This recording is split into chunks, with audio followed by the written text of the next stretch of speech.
The makers of our constitution knew that independent India was going to face many challenges.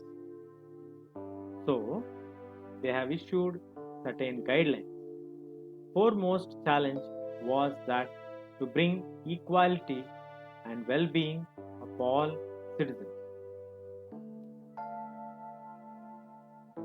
They also thought certain policy direction was required for handling these problems. These policy directions which are given to the governments are known as the directive principles of state policy. At the same time, the constitution did not want the future governments to be bound by certain policy decisions. So they were very sensible in giving the guidelines. They did not want to give any restrictions to the government. At the same time, they did not want to leave it clueless. They want to have it a clarity on how to overcome the problem. Therefore, some guidelines are incorporated in the constitution, but they were not made legally enforceable, so the authority is given to the governments to decide how to go ahead. This means that if the government did not implement a particular guideline, we cannot go to the court asking the court to instruct the government to implement that policy. So we are going to discuss about the directive principles of the state policy which are mentioned in our constitution. Our makers of the constitution are aware that we are going to face challenges such as equality is the first challenge. Achieving equality after freedom is going to be a major challenge. Then the well-being of the citizens is the next challenge. So they thought it is better to give certain policy directions to handle these problems. These policy directions would help the government to handle this problem. At the same time, they did not put any legal enforceability for this, so that the government is not put under pressure to implement these guidelines or these policies. It is at the discretion of the government to implement them as per their feasibility. These policy guidelines which are given by the makers of the constitution to the future government are known as the directive principles of state policy.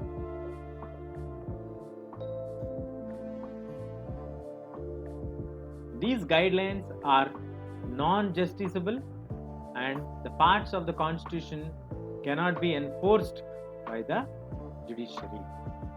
So these are only guidelines. We cannot force the governments to do the action. Those who framed our constitution thought that moral force behind the guidelines would ensure the government would take them seriously. Instead of putting them legally, they have forced them morally to take action on the guidelines which are given. Besides, they also expected that people would also hold the governments responsible for implementing these activities. So, morally, and people would look into the implementation of these guidelines. So, a separate list of policy guidelines is included in the Constitution, and the list of these guidelines is called the Directive Principles of State Policy. In short, we can write them as DPSP. These are not justiciable or legally enforceable. but these are morally binding on the government, and people would force the governments to implement them. While framing these guidelines, the makers of the constitution want to give policy guidelines but not restrictions the government. The government can think and implement these guidelines whenever it is feasible for the government to do. This is the introduction of the directive principles of state policy. The guidelines given by the framers of the constitution to the future government are known as directive principles of state policy. The directive principles contain. We are going to look into the details of what are the guidelines that are given by the makers of the constitution to the future government. Directive principles mainly consists of three things. So, mainly it consists of three things. What are those?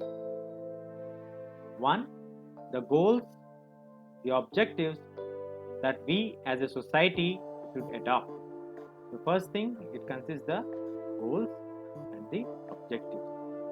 Secondly, it consists of certain rights that individuals should enjoy apart from the fundamental rights. These are extra rights which are discussed apart from the fundamental rights. And moving to the third one, that is certain policies that the government should adopt. So, the directive principles mainly consist of goals and objectives. In the first place, 2 extra rights apart from the fundamental rights, and thirdly, it consists of certain policies which the government should adopt. The government from time to time tried to give effect to some of the directive principles of the state policy. The government should make sure that they try to look into these major objectives which are given in the directive principles of state policy and try to implement them.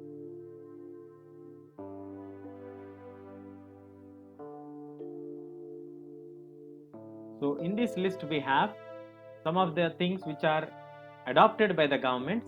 What are adopted by the governments from the directive principles? Here is the list. 1. They passed several laws like the Zamindari Abolition Bill, nationalizing of banks, enacted numerous factory laws, fixed minimum wages, cotton and small scale industries are promoted, and the provisions for reservation for the upliftment of scheduled caste, scheduled tribe were made. These are few of the things which are taken from the directive principles of state policy and made as laws. So the governments have used the policy guidelines which are given by the framers of the constitution and made the laws over a period of time. Now such effects will give effect to the directive principles included like the right to education, formation of Panchayati Raj institutions all over the country, partial right to work under the Employment Guarantee Program and the Midday Meal Scheme. These are few of the programs which are being given effect from the directive principles to make them as laws. So the guidelines related to the policy are given by the makers of the constitution to the government, and governments have adopted few of them and made laws for public. I think the purpose of the makers of the constitution giving the guidelines is fulfilled to some extent, not completely, but still there is a lot of scope that can be done. But it is a positive note that few of them are being already done, few are in progress, and many more yet to come. Let us hope that the future government will take all the directive principle guidelines and make them as laws.